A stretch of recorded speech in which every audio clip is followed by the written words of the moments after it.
지금부터 130여 년 전에 충남 예산에서 태어난 여자애가 있었습니다. 이 여자의 이름이 뭐냐? 임숙재예요. 예. 이름을 또 근데 제자가 애자가 아니고 애자니까 임숙재. 이 여자아이가 17살 될 때 시집을 간 거예요. 그때는 결혼 정년기가 17살이에요. 우리 은진이는 벌써 노처녀로 들어간 거야. 결혼 정년기가 지났어. 17살이면. 신랑이 그러니까 아마 한 20대 됐겠죠. 신부가 17살이고 신랑이 한 20대 좀 됐겠죠.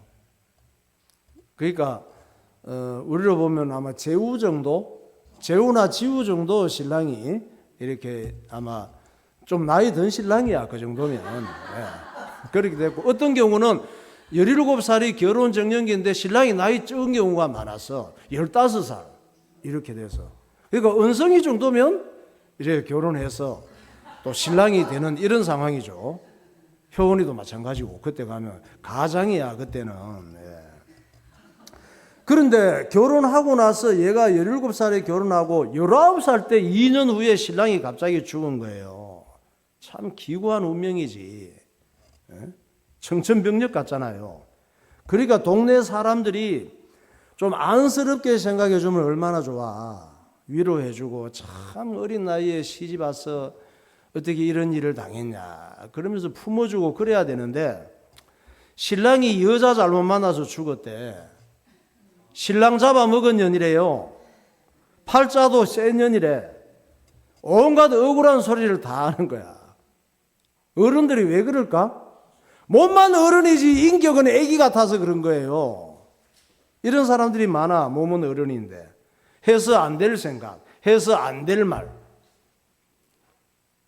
그 은진이 같은 애가 상처를 받아가지고 살고 싶겠어요? 어른들한테 지금 세상이 뭔지도 모르고 철도 없는데 사실은. 그래서 그 동네에서 도저히 살 수가 없는 거예요. 다행히 이 여자애는 교회를 다녔어. 그래서 교회 가서 뭐 엄청 울었지. 너무 서러워서. 앞으로 어떻게 살아가야 될지 안 보이는 거야. 하나님도 너무 원망스럽고. 하나님께서 어떻게 나에게 이런 환난을 줄 수 있냐고 하나님이 계시다면 그런 거죠. 그러던 어느 날 이러고 살면 안 되겠다. 이런 마음이 들어서 마음을 고쳐먹고 거울 앞에서 긴 머리카락을 사정없이 잘라버렸어. 여자들이 긴 머리카락 자를 때는 사연이 있어요. 무작정 서울행 열차를 탄 거예요. 그러고 예전에 이 동네를 떠나리라. 이래가 나는 서울로 가리라. 이래갖고 서울을 왔는데 연고도 없는데 서울에서 사는 게 쉽겠어요? 그래도 어떻게 살아야지. 다시 동네로 가는 것보다는 훨씬 나으니까. 이를 악물고 직장을 구했습니다. 뭐 쉬운 일이 있겠어요? 그런 상황에서 남이 안 하는 일, 더러운 일, 힘든 일을 해야지. 온갖 험한 일을 다 한 거예요. 식당 가서 설거지도 하고 남의 집 가정부도 하고 별별 힘든 일을 다 했는데 그런데 일자리를 구할 때 딱 2가지 조건이 있었어. 이런 건 배워야 돼. 첫째, 주일날은 꼭 교회 갈 수 있도록 해달라. 이게 첫 번째 조건이야. 2번째는 밤에는 야간 학교에 가서 공부하게 해달라. 이 요구를 들어주는 데만 가서 험한 일을 하는 거예요.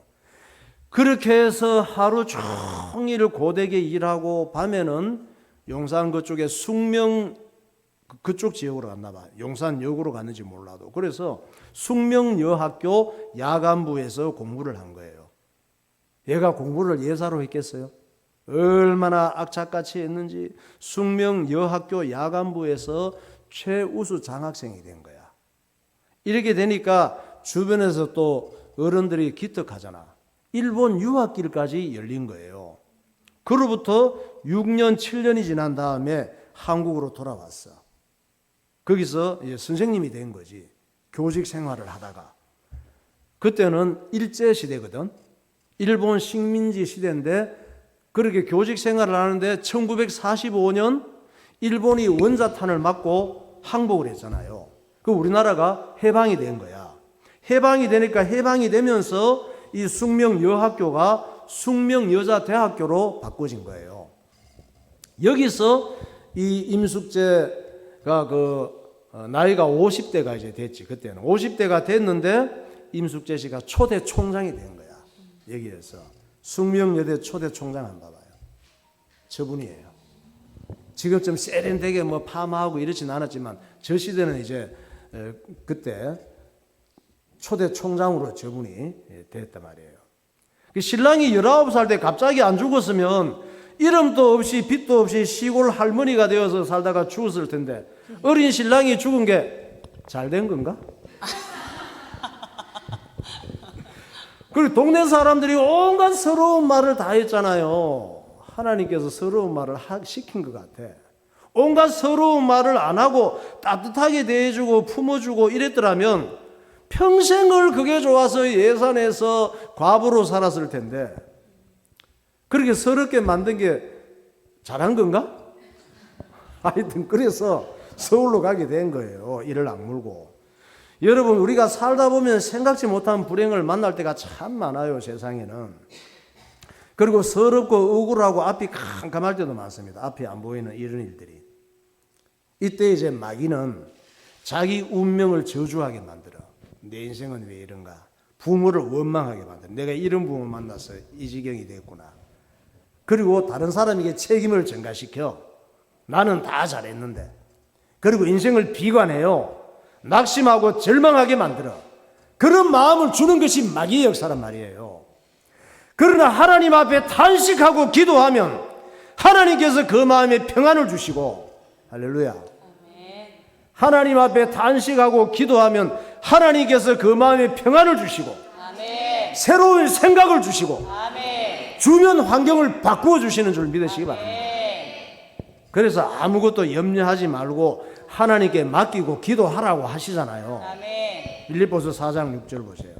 아무것도 염려하지 말고 다만 모든 일에 기도와 간구로 너희 구할 것을 감사함으로 하나님께 아뢰라.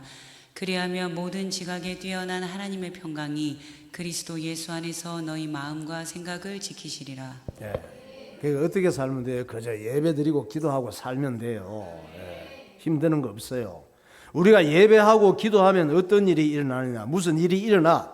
예배하고 기도하면 그리스도의 영 성령님께서 여러분의 마음과 생각을 지켜주시는 거예요. 죄와 마귀가 가장 집중적으로 공격하는 곳이 어디냐? 마음과 생각이에요. 눈에 보이면 그냥 때려서 그냥 몽둥이로 때려서 이겨버리겠는데 안 보이니까 더 무서워. 어디의 역사예요? 마귀가 집중적으로 공격하는 것이 여러분의 마음과 생각이란 말이에요. 그럼 생각은 뭐예요? 생각이라고 하는 것은 이렇게 할까 저렇게 할까 따지고 판단하는 기능이 생각이에요. 그러니까 생각이 중요하죠. 생각을 잘해야 되겠죠. 어떤 일이 있는데 이렇게 할까 저렇게 할까 판단하고 이 생각을 해보는 거예요. 이게 이제 그 생각이니까 생각을 이렇게 해야 되는데 저렇게 하면 망하는 거지. 그리고 마음은 뭐냐? 생각한 것을 이렇게든 저렇게든 결정하고 행동으로 옮기는 기능이 마음이에요. 그러니까 마음도 잘 먹어야 되겠죠. 왜? 판단한 것을 결정해서 행동으로 옮기는 거니까 마음이. 예를 들어서 주일날 됐어. 내일이 주일날이야. 그런데 주일날 교회 가서 예배 드리는 게 좋을까? 놀러 가는 게 좋을까? 계산하는 거는 생각이란 말이에요. 따지고 계산해 보는 거는 생각이야. 그 다음 주일날 놀러 가면 마음이 편하겠니? 예배 드리러 가야지. 그래 예배 드리러 가자. 이거는 이제 마음이란 말이에요. 생각한 것을 잘 내가 판단을 한 그 부분을 결정하는 거, 선택하고 결정해서 움직이게 하는 것이 마음이란 말이에요. 그러니까 생각과 마음이 중요하지. 러시아 푸틴 대통령이 우크라이나를 공격했잖아요. 우크라이나를 지금도 전쟁하고 있는데 그때 하나님 앞에 러시아 푸틴 대통령이 막 기도 많이 해봤을까? 절대 안 해. 그 인간이 기도하게 생겼는 걸 봐. 기도하게 생겼나? 하나님 앞에 기도했더라면 그렇게 생각하고 그렇게 결정 안 했겠죠. 푸틴은 어떤 생각을 했느냐? 일주일 안에 우크라이나를 점령할 줄 알았어. 빼앗아 버릴 줄 알았습니다. 그런데 전쟁은 2년간 계속되고 있잖아요. 생각을 잘못한 거지. 마귀에게 생각을 뺏긴 거예요. 이 전쟁으로 사망한 군인들과 민간인이 지금 몇 명이냐? 45만 명이나 된대요. 우크라이나하고 러시아 그 젊은 우리 지우 제우 이런 애들이 전부 군인들. 무장 집단, 이 이스라엘을 공격한 팔레스타인 하마스 지도부가 이스라엘을 공격하면 덕볼 게 있을 것이라고 생각을 한 거예요. 그런데 지금 그 두 나라는 지옥까지 됐잖아요. 현재 사망자만 5천 명이 넘어. 그러니까 그 생각을 잘못한 거지. 그러니까 마귀에게 마음과 생각을 뺏긴 결과예요. 예수님의 제자 중 하나인 가룟 유다가 왜 예수님을 팔아넘겼을까? 마귀 역사지. 요한복음 13장 2절을 보세요. 마귀가 벌써 시몬의 아들 가룟 유다의 마음에 예수를 팔려는 생각을 넣었더라. 예. 가룟 유다의 마음에 예수를 팔려는 생각을 집어넣고 행동으로 옮긴 거예요. 그 여러분들 그 가족 중에도 누군가가 마귀에게 마음과 생각을 뺏기면 그 사람 때문에 전체가 다 힘들어요. 한 사람만 마귀에게 마음 생각을 뺏겨도. 가족이 넷이야. 내 다 마음과 생각을 마귀에게 뺏기고 살아. 그게 그냥 거의 지옥이에요. 만나기 싫고 말 섞기도 싫고 집에 들어가기도 싫은 상황이 되는 거야. 생각해 보세요. 내가 그 마귀에게 생각을 뺏기고 사는 사람이 아닌가. 마귀에게 마음과 생각을 뺏기면 사람답게 행복하게 살 수가 없습니다. 그러나 아무리 최악의 상황 속에서도 예수님께서 내 마음과 생각을 지켜주시면 망하고 싶어도 망하지 않아요. 그러니까 예배하고 기도가 중요한 거예요. 이스라엘 민족이 솔로몬 그 왕 이후에 남유다와 북이스라엘로 갈라졌거든요. 그리고 북이스라엘은 언제 망했느냐? 계속 우상 섬기고 생각이 마귀에게 뺏겨서 죄짓다가 BC 722년에 아수르 제국에 의해서 멸망했거든요. 그리고 남유다만 남았는데 남유다는 BC 586년에 바벨론 제국의 침략으로 멸망했습니다. 그때 바벨론 제국이 남유다의 많은 귀족들과 똑똑한 청소년들을 포로로 많이 끌어갔습니다. 이때 끌려간 인물 중에 하나님께서 이스라엘 민족을 보호하시려고 특별하게 청소년이 있었죠. 이름이 누구예요? 다니엘이에요. 왜냐하면 그 이스라엘 민족, 유대 민족 혈통을 통해서 예수님을 보내셔야 되니까 하나님께서 유대 민족을 참 꼴보기 싫지만 계속 보호하신 거예요. 오늘 저와 여러분들도 하는 짓을 보고 마음과 생각하는 행동을 보면 망해야 마땅한데 그래도 누군가를 하나님께서 은혜를 입히고 쓰셔야 되니까 오늘도 이 자리에 나올 수 있도록 은혜를 주신 줄 믿으시기 바랍니다. 그 다니엘은 사실 그때 최악의 상황이었어요. 왜? 점령지의 포로였으니까. 그런데 바벨론 왕이 무시무시한 꿈을 꾸었는 거예요. 이 꿈을 아무도 해석할 수가 없어. 왜? 하나님이 주신 꿈이니까. 세상 점술과 해몽가들이 절대 해석을 못하는 거예요. 바벨론 왕의 꿈 좀 봐봐요. 예. 꿈에 저런 어떤 특별한 형상이 나타났는데 식은땀이 흐르고 꿈을 꾸고 나니까 도대체 밥도 못 먹겠고 잠도 안 오고 두려워서 떨려서 살 수가 없는 거예요. 무서워 죽을 지경이라. 저 꿈이 뭐냐? 바벨론 제국과 전 세계의 미래를 예언하는 꿈이에요. 저 꿈을 다니엘이 해석해 줬거든. 하나님께서 지혜를 주셔갖고. 그러니까 바벨론 왕이 꿈 해석을 듣고 나서 바로 그걸 설명하는 꿈이었구나. 그걸 예고하는 꿈이었구나. 이렇게 깨닫고 나서 무릎을 꿇어버려서 다니엘에게. 그리고 그 순간 다니엘을 바벨론의 국무총리로 세운 거예요. 네가 우리나라를 전부 다 정치 경제를 움직여라. 내가 높은 것은 왕자리밖에 없다. 왜? 보니까 다니엘에게 맡겨야 되게 생겼잖아요. 다니엘 2장 46절. 이에 느부갓네살 왕이 엎드려 다니엘에게 절하고 명하여 예물과 향품을 그에게 주게 하니라. 왕이 이에 다니엘을 높여 귀한 선물을 많이 주며 그를 세워 바벨론 온 지방을 다스리게 하며 또 바벨론 모든 지혜자의 어른을 삼았으며. 네. 포로 주제에 바벨론의 최고 높은 총리가 된 거야. 그러니까 주변의 높은 정치인들이 얼마나 미워했겠어. 저 포로 주제에 우리가 완전히 창피하고 자존심 상하고 이 꼴이 말이 아닌 거야. 딴 사람들은. 이때부터 다니엘은 바벨론이 나중에 페르시아에게 멸망할 때까지 70여 년간 총리 일을 하면서 자기 유대민족을 보호한 거예요. 그러니까 바벨론 정치인들이 아주 눈에 가시야. 이 다니엘이 얼마나 다니엘을 죽이려고 미쳐 날뛰었겠어요. 온갖 음모를 다 꾸미고. 그런데 다니엘을 죽일 수가 없어. 왜? 우리나라 애국가에 나와 있잖아요. 하나님이 보호하사. 하나님 보호하시면 사람이 어떤 방법을 써도 죽일 수가 없어요. 지가 죽지. 그러다가 다니엘이 90살이 다 된 노인이 되었을 때 바벨론이 드디어 멸망하고 페르시아 시대가 된 거예요. 페르시아는 오늘날 어떤 나라? 이란의 원조예요. 지금도 뉴스에 이란이 하마스를 지원했다고 계속 나오고 있잖아. 그 이란이 보통 나라가 아니에요. 페르시아의 제국이었어, 왕년에. 이때 그 페르시아 왕이 누구였느냐? 다리오였습니다. 다리오. 다니엘은 총리고. 성씨가 같아요. 다시. 다니엘은 다리오 왕에게도 발탁이 돼서 가장 높은 총리가 된 거예요. 페르시아 제국에서. 다니엘 6장 1절. 다리오가 자기의 뜻대로 고관 120명을 세워 전국을 통치하게 하고 또 그들 위에 총리 셋을 두었으니 다니엘이 그 중에 하나이라. 이는 고관들로 총리에게 자기의 직무를 보고하게 하여 왕에게 손해가 없게 하려 함이었더라. 다니엘은 마음이 민첩하여 총리들과 고관들 위에 뛰어남으로 왕이 그를 세워 전국을 다스리게 하고자 한지라. 네. 그러니까 문제는 이 포로 출신인 다니엘이 얼마나 가장 그 눈에 가시 같았겠어요?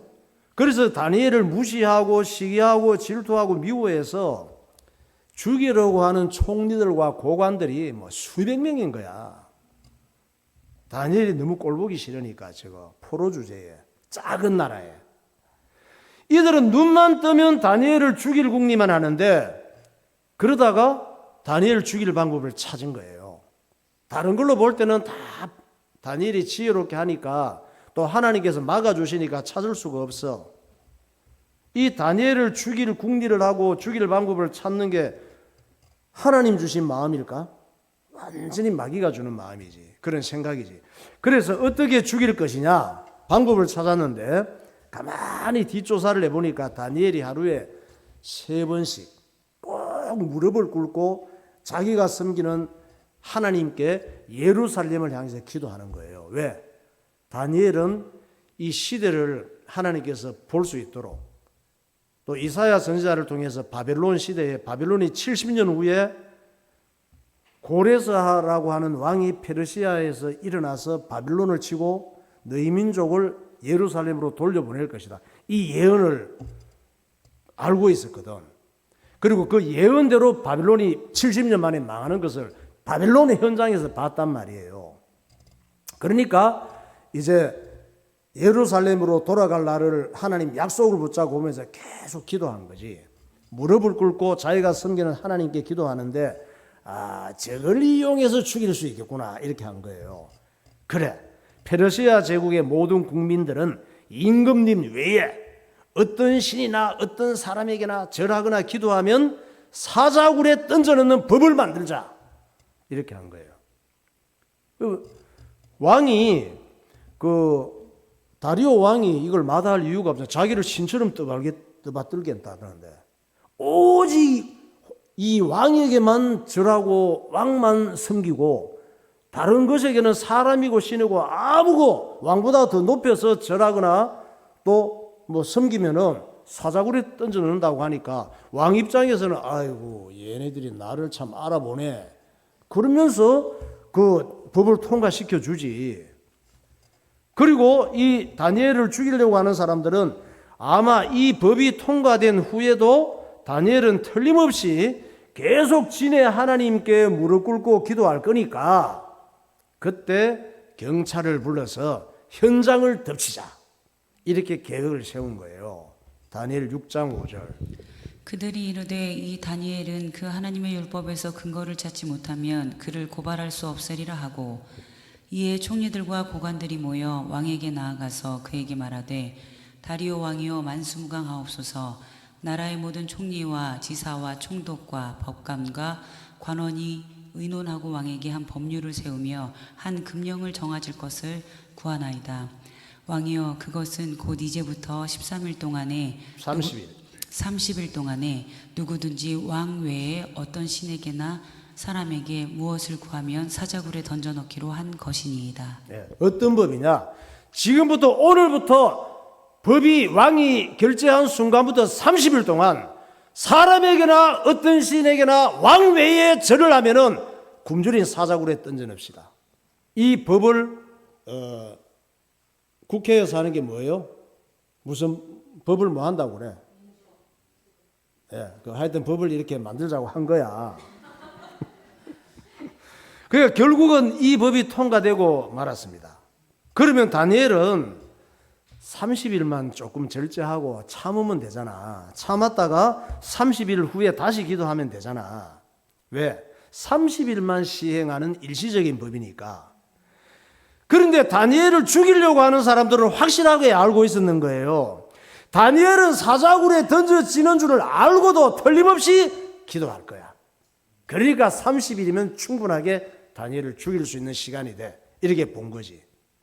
그 목사님 같으면 어땠을까? 그들의 업무를 알아서 그러면 30일을 나는 기도 안 하지.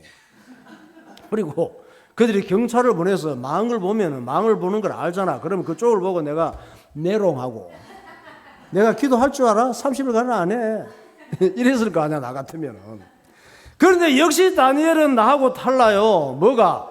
믿음이 나하고 달라. 다니엘 6장 9절 보세요.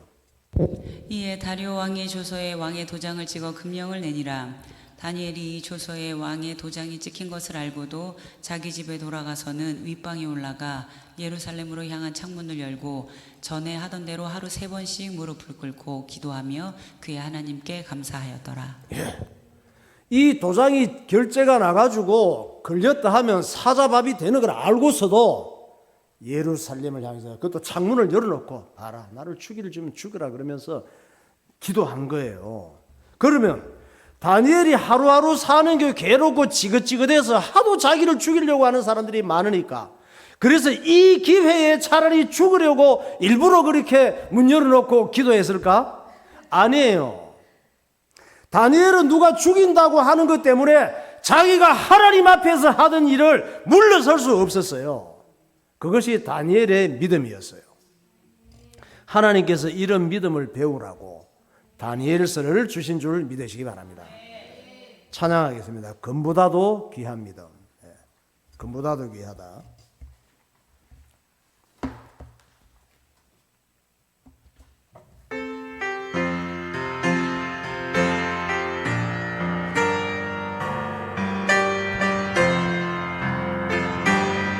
손에 있는 부기보다 손에 있는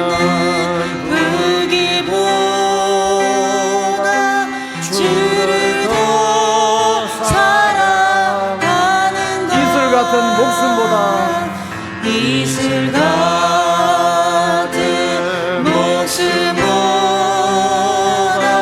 주를 더 사랑하는 것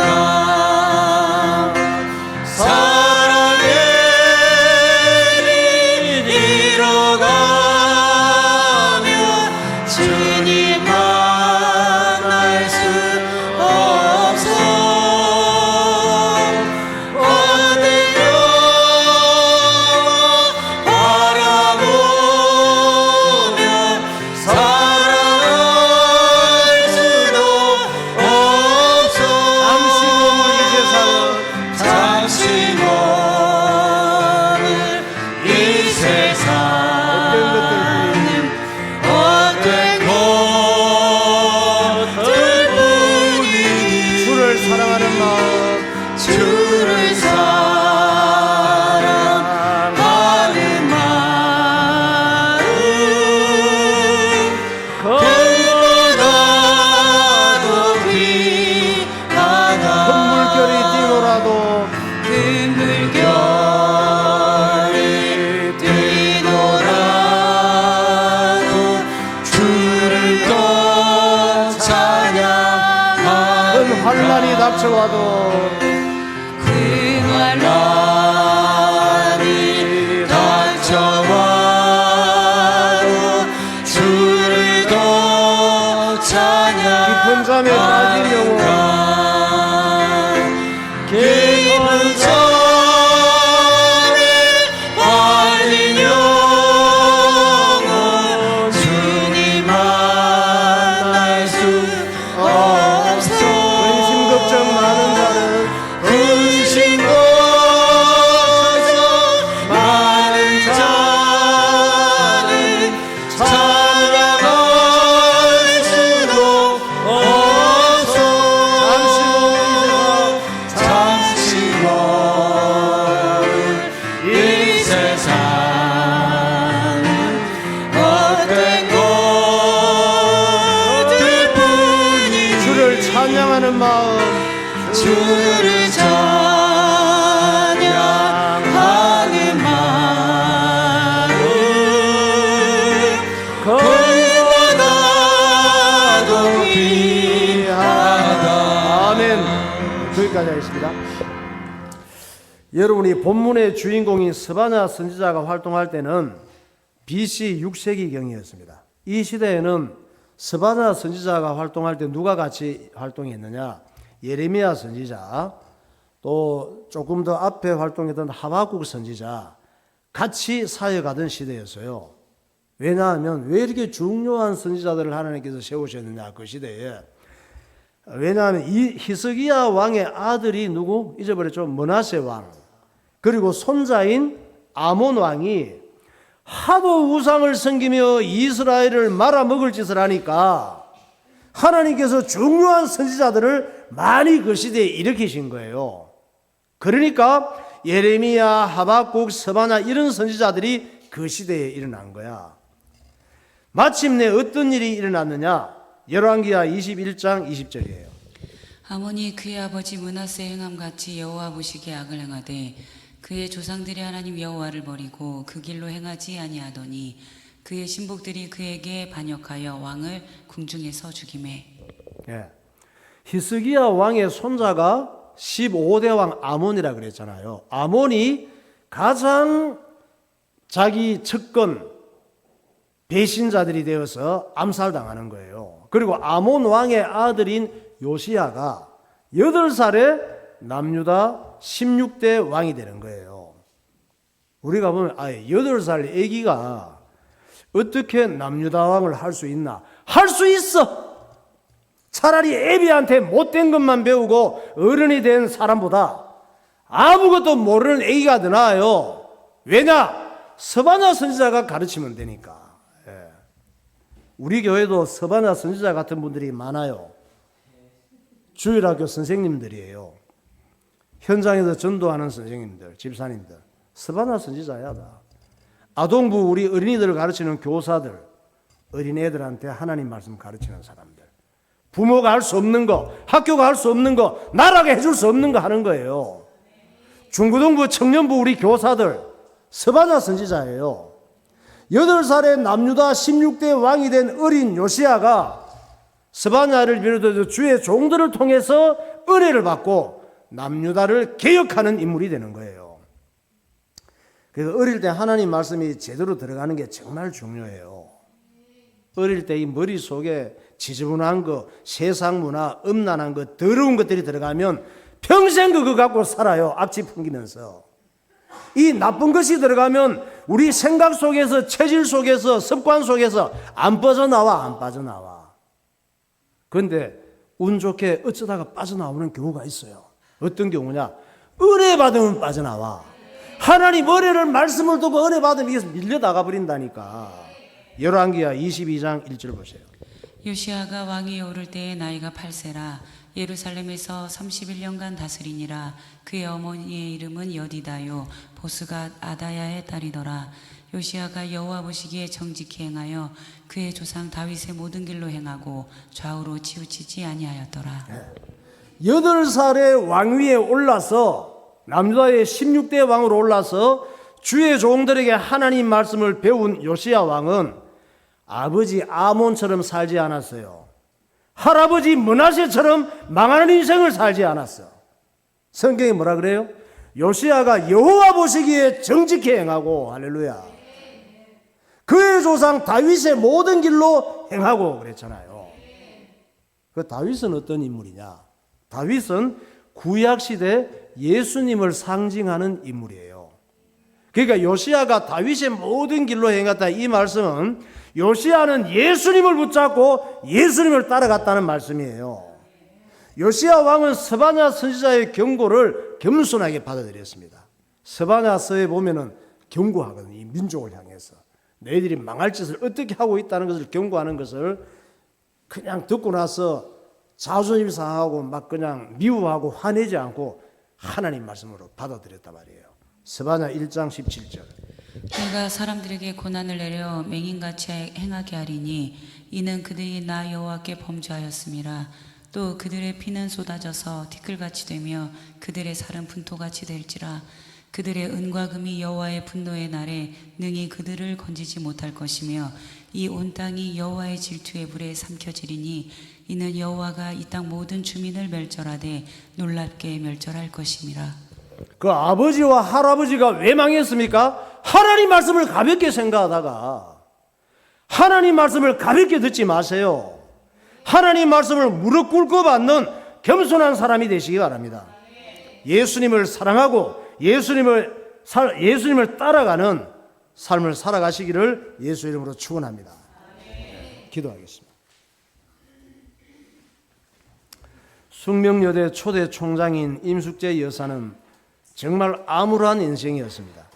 그러나 하나님께서는 그녀의 불행을 성공의 발판이 되게 하셨습니다. 우리가 죄악이 가득한 세상에 살다 보면 참 서럽고 억울하고 답답한 일이 많이 생깁니다. 이때 잘못된 생각에 사로잡히지 말고 하나님 앞에 탄식하고 기도하면 하나님께서 저주와 불행을 축복으로 바꾸어 주십니다. 예배와 기도의 축복은 성령님께서 마음과 생각을 지켜주시는 것입니다. 죄와 마귀가 집중적으로 공격하는 곳은 마음과 생각입니다. 마음과 생각을 뺏기면 마귀에게 당하는 인생이 됩니다. 다니엘은 포로의 신분으로 바벨론과 페르시아의 총리가 되었습니다. 그를 시기하는 고위 관리들은 다니엘을 제거하기 위해 혈안이 되었습니다. 그러나 하나님께서는 기도하는 다니엘에게 뛰어난 지혜를 주시고 놀랍게 보호하셨습니다. 다니엘은 죽음이 오더라도 하나님 앞에서 하던 일을 멈추지 않았습니다.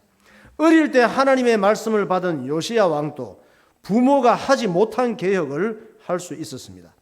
하나님 아버지, 울고 싶은 일이 많은 세상에서 기도하게 하시고 내게 피해가 오더라도 물러서지 않는 믿음을 주옵소서. 이 시대의 요시야와 다니엘을 키워내는 사명자의 교회가 되게 하옵소서. 통성으로 기도하겠습니다. 할렐루야. 거룩하신 하나님 아버지, 은혜와 사랑을 감사합니다. 오늘도 주님께서 우리에게 큰 은혜를 허락하여 주시오. 참으로 울고 싶고 물러서고 싶고 포기하고 싶은 슬픈 일이 많은 세상 속에서 우리를 주님께서 사랑하여 주시고 주님의 은혜로 인하여 모든 것이 전화위복이 되게 하시고 축복의 사람으로 쓰임받게 하여 주심을 감사합니다. 성령께서 지혜를 허락하셔서 생명 걸고 예배드리며 하나님 앞에 답답하고 울고 싶을 때 기도하게 하시고 성령의 인도받는 복된 삶이 되게 하여 주옵소서. 성령으로 충만한 신앙생활이 되게 하여 주옵소서. 하나님의 기쁨과 평안이 넘치는 삶을 살아가게 하여 주옵소서. 하나님의 답답한 마음을 시원케 하는 축복의 사람들이 되게 하여 주옵소서. 성령의 지혜와 명철 허락하여 주옵소서. 하나님께 영광이 되게 하여 주옵소서. 예수 그리스도 이름으로 기도하옵나이다. 하나님 아버지 은혜를 감사합니다. 오늘 또 이 시대에 주의 복음을 위하여 후대를 살리는 스바냐와 하박국과 이사야와 예레미야 같은 선지자들로 우리 교회가 쓰임받도록 은혜 주심을 감사합니다. 소망이 없는 시대 속에 부모가 하지 못한 일들을 감당하게 하시고 나라와 학교가 하지 못한 일들을 감당하여 시대의 미래를 살리는 교회와 주의 종들과 성도들이 다 되게 하여 주옵소서. 성령의 충만함을 허락하시고 세상의 모든 일들 속에 답답하고 힘들고 앞이 안 보이는 일이 있을 때 생각과 마음이 성령의 인도를 받아 하나님의 약속을 붙잡고 기도하며 예배에 생명 거는 삶을 살도록 인도하여 주옵소서. 예수 그리스도 이름으로 기도하옵나이다. 아멘.